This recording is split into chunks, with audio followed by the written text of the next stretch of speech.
Salut à tous et bienvenue sur de Chakalak Cinéma.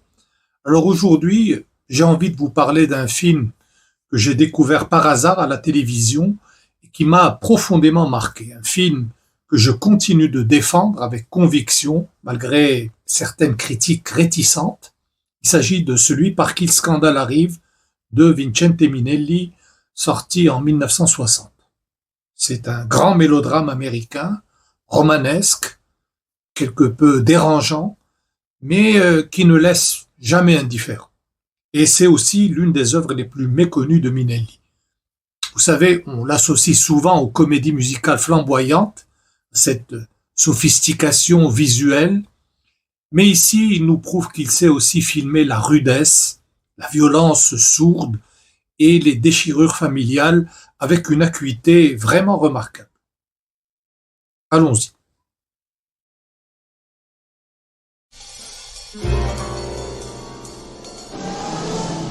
Ici 45-17, bien reçu, terminé.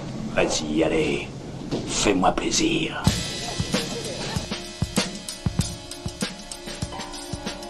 Alors ça se passe dans une petite ville du Texas, dans ce Sud-Américain encore profondément marqué par les traditions patriarcales. Wade Honeycutt, interprété par l'immense Robert Mitchum, c'est l'homme le plus puissant de la région.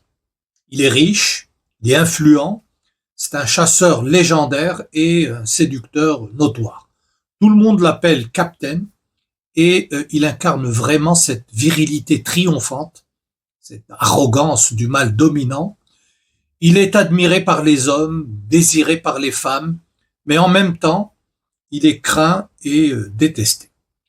Wade vit avec Anna, sa femme, interprétée par Eleanor Parker. C'est une femme distante, profondément blessée, qui s'enferme dans un silence implacable. Leur mariage est devenu une coquille vide, complètement étouffée par les infidélités répétées de Wade. Ils ont un fils légitime, Tyrone, c'est George Hamilton. Alors lui, c'est un jeune homme sensible et fragile qui peine vraiment à trouver sa place face à l'autorité écrasante de son père. Il a été élevé loin de Wade par une mère à la fois protectrice et distante, et il découvre tardivement qui est vraiment son père. Puis, il y a Raph Copley, joué par George Peppard. C'est le fils illégitime de Wade. Il est reconnu, mais non accepté socialement. Il a grandi dans l'ombre, mais contrairement à Tyrone, Wade l'a formé. La chasse, le courage, la discipline, et Raph est devenu un homme solide, fiable et respectueux. Ce qui est intéressant, c'est que ce personnage a été inventé par les scénaristes. Il n'existe pas dans le roman original. Pour moi, c'est vraiment une trouvaille narrative brillante. Ça crée un contraste saisissant entre les deux fils, l'un légitime mais naïf, l'autre illégitime mais responsable.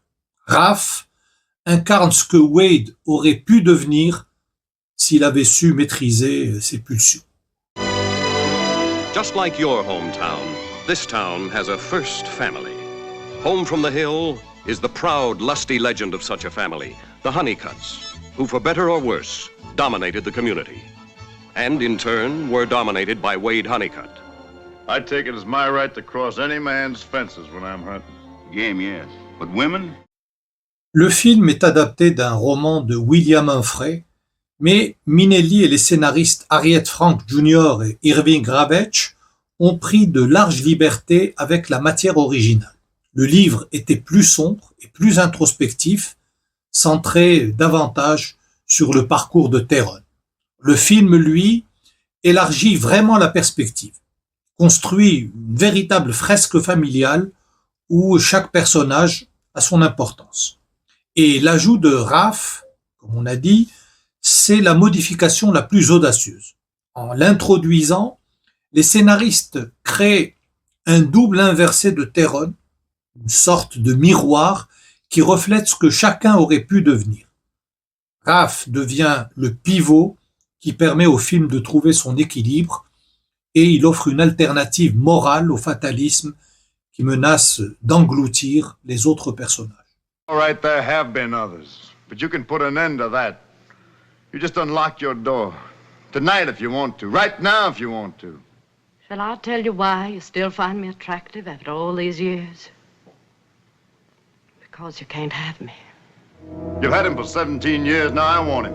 I'm going to take him out in the company of men. Whether you like it or not, Hannah, that boy's going to come of age. You can't have him. You can't stop me.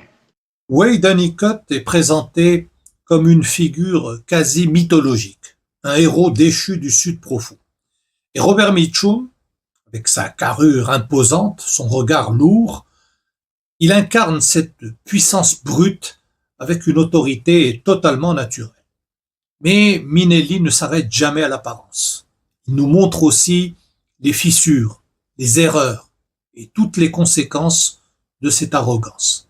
Parce que derrière la façade du grand homme se cache un être profondément égoïste, incapable de respecter les femmes qu'il séduit, incapable d'honorer son mariage et incapable d'assumer pleinement ses responsabilités paternelles. Wade aime ses fils à sa manière, mais cette manière reste brutale, maladroite, parfois même cruelle. Minnelli filme cette masculinité toxique avec une lucidité vraiment rare pour l'époque. Il ne condamne pas Wade frontalement, il le montre simplement. Il le laisse agir, le laisse parler, séduire, et c'est justement dans cette mise à nu que le jugement se forme. Aux autres spectateurs, on voit l'homme tel qu'il est, grandiose et misérable à la fois. Home from the Hill is also the story of two boys, of Theron, who inherited his father's riches, pride, and courage, and of Rafe, who owned nothing, not even his name. You own a change of clothes, you live rent-free, you got steady employment. You want to improve your station in life, you can just move on anytime. No, sir. La petite ville, pour moi, fonctionne comme un véritable personnage, et peut-être même le plus redoutable du film.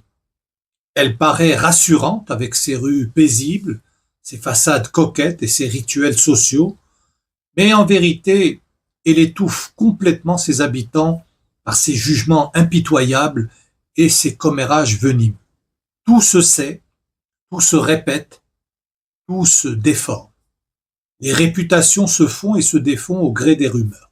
C'est ainsi que, par exemple, circulent les ragots à propos de Libby, la jeune fille dont Theron est tombé amoureux. On murmure qu'elle porterait l'enfant de Wade et non de Theron. C'est une accusation infâme, sans fondement réel, mais qui prend corps simplement parce qu'elle est répétée. Et ces ragots vont finir par détruire le père de Libby, incarné magistralement par Everett Sloane. Ce père digne et aimant ne supporte pas que l'honneur de sa fille soit ainsi sali. La pression sociale, l'impossibilité de lutter contre des rumeurs invisibles, ça le brise littéralement.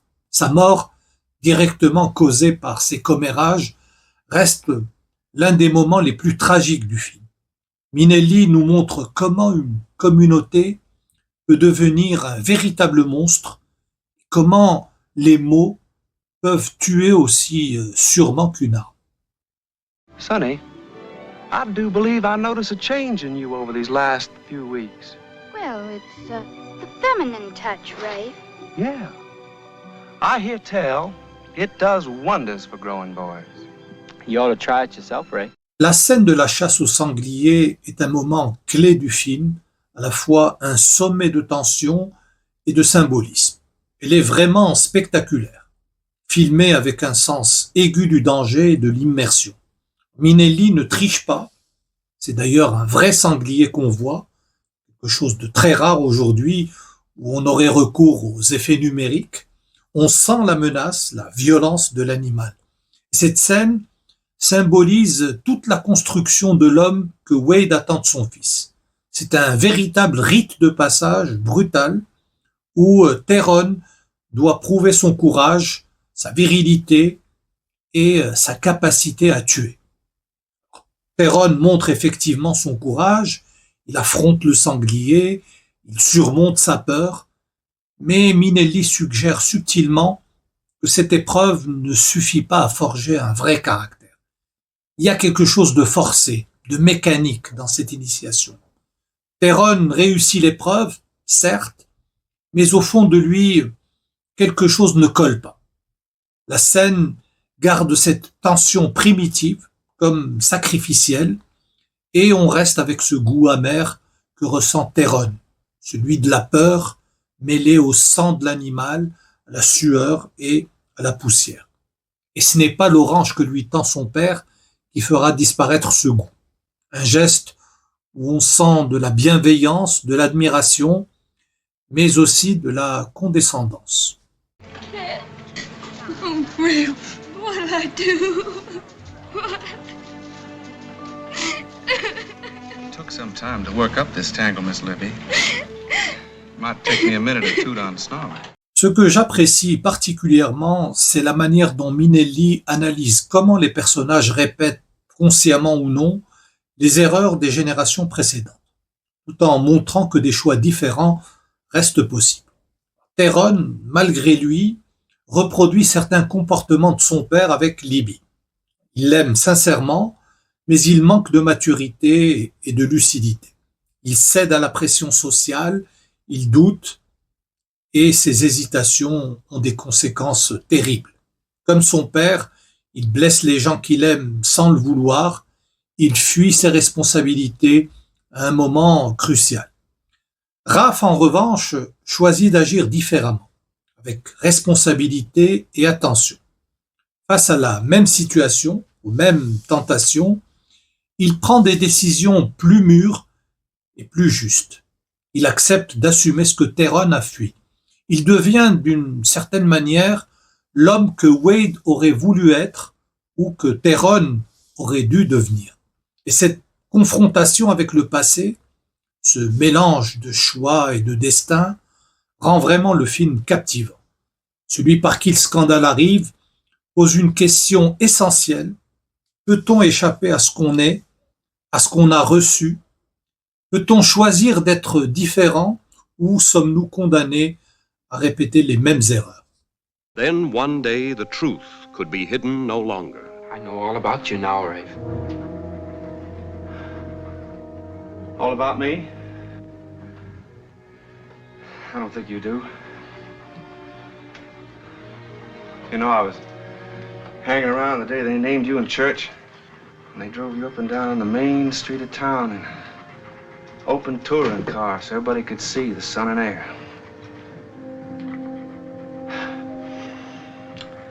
Somewhere along the line, I got a notion some of that was coming to me. Le film est d'une beauté visuelle inattendue pour un mélodrame situé dans un cadre aussi rude. On connaît Minelli pour son sens de la couleur flamboyante dans ses comédies musicales.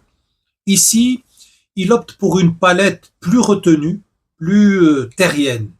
Des tons ocre, brun, vert profond qui ancrent le récit dans la terre texane. Mais certaines scènes éclatent soudain par le flamboiement de la couleur. La robe rouge écarlate de Libby devient un véritable symbole de passion, de désir, mais aussi de danger. L'ameublement riche du salon de Wade, avec ses cuirs, ses bois précieux et ses trophées de chasse, reflète à la fois sa puissance matérielle et son isolement émotionnel. Et surtout, il y a le rouge de la pierre tombale finale. Un rouge vibrant, violent, qui tranche avec la sobriété du reste du film. Cette pierre tombale devient vraiment le symbole ultime du récit. Une marque indélébile de rédemption, de reconnaissance et peut-être même de pardon. Minelli ne filme jamais au hasard, chaque plan est pensé, composé et chargé de sens. On retrouve ici toute la maîtrise du grand cinéaste, capable de faire de chaque image un élément dramatique à part entière. Robert Mitchum est absolument impressionnant dans le rôle de Wade, avec sa voix grave, son regard lourd et sa démarche à la fois nonchalante et assurée. il rend Wade fascinant et inquiétant à la fois. Mitchum excelle vraiment dans l'ambiguïté. Ne joue ni un méchant, ni un héros, mais un homme complexe, pétri de contradictions. On sent chez lui une forme de lassitude, comme si Wade commençait à comprendre que sa vie, malgré tous ses succès apparents, reste un échec sur le plan humain. Eleanor Parker est froide, distante, presque fantomatique en Anna. Elle incarne cette blessure qui ne cicatrise pas, la femme qui refuse de pardonner et se protège en s'enfermant dans le silence. Son jeu, tout en retenue, est d'une intensité extraordinaire. Elle dit tout sans presque rien dire. George Peppard, en Raph, est admirable. Il apporte au film une lumière rassurante, une forme d'espoir. Il joue avec une sobriété et une justesse remarquables. Il incarne la maturité précoce, la responsabilité assumée. Il y a de la bonté chez lui, mais sans naïveté et sans faiblesse. C'est un personnage véritablement moral dans le meilleur sens du terme. Et George Hamilton, il incarne parfaitement la fragilité et la naïveté de Tyrone. Sa progression est plus difficile, plus hésitante que celle de Raph. C'est un rôle bien sûr plus ingrat parce que Tyrone est plus maladroit, moins immédiatement sympathique. Mais c'est ce qui rend son parcours crédible et touchant. On l'admire particulièrement quand il laisse éclater sa colère contre son père en découvrant que Raph est son frère et que Wade refuse de le reconnaître publiquement. He's the best there is, and if you were any kind of a man, you'd be proud of him and love him. His mother was a tramp, a sand-hill tacky, having her child by the edge of a ditch. Home from the Hill brings to the screen William Humphrey's rich and earthy novel of the Honeycutt family. Les deux scènes de cimetière comptent parmi les moments les plus puissants du film. Elles dévoilent les vérités intimes des personnages, sans compromis, avec une honnêteté brutale. Devant la mort, devant les tombes, les masques tombent, sans vouloir faire de mauvais jeux de mots. C'est la dernière scène qui reste vraiment gravée dans la mémoire. Ce plan final sur la pierre tombale rouge montre une forme de réconciliation durement acquise au prix de tant de souffrances. Wade, enfin, reconnaît publiquement Raph. Il lui donne son nom, son héritage et sa place. C'est ce que je trouve le plus émouvant dans tout le film. Cette idée que même dans la défaite, même dans la mort, il reste une possibilité de dignité, de geste juste. Wade ne peut plus réparer tout le mal qu'il a fait, mais il peut au moins accomplir ce geste ultime, offrir à Raph ce qu'il méritait depuis toujours. Cette scène est filmée avec une sobriété parfaite. Pas de musique envahissante, pas de pathos excessif. Juste le poids du silence, la beauté austère du cimetière et cette pierre tombale rouge qui brille sous le soleil texan comme une plaie, comme une promesse. The secret they hid too long, the town that talked too much, and the love they tried to destroy. Avant de nous dire au revoir, je tiens à vous montrer l'édition en format physique que je possède de ce film dans ma vidéothèque. Il s'agit de ce Blu-ray dans cette édition espagnole, Con el Diego el Escándalo, Robert Mitchum, Eleanor Parker et George Peppard. À l'intérieur, le disque avec cette sérigraphie. Alors c'est une édition espagnole, mais qui vient avec une version française, avec la version originale et des sous-titres français, et bien évidemment la version espagnole. Je ne sais pas s'il existe une édition Blu-ray en France. Il y a un DVD, mais on voudrait bien qu'on nous sorte une très belle édition Blu-ray française, avec un livret, des photos, bref. Espérons. Celui par qui le scandale arrive, un mélodrame merveilleux de Vicente Minelli.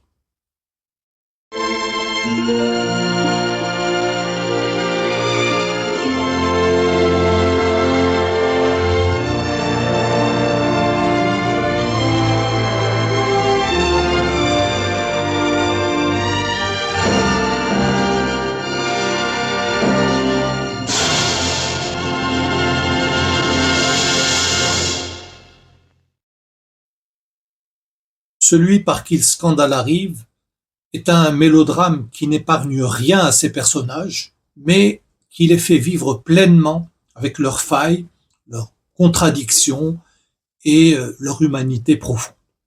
C'est un film sur les héritages qu'on porte, sur la manière dont chacun choisit ou non de devenir lui-même.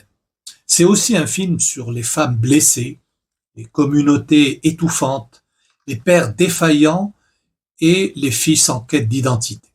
C'est un Minnelli qui prend des risques, qui ose explorer le désordre, la violence sourde et les zones d'ombre de l'âme humaine, loin des paillettes et de l'insouciance de ses comédies musicales. Et pour ça, vraiment, je l'admire.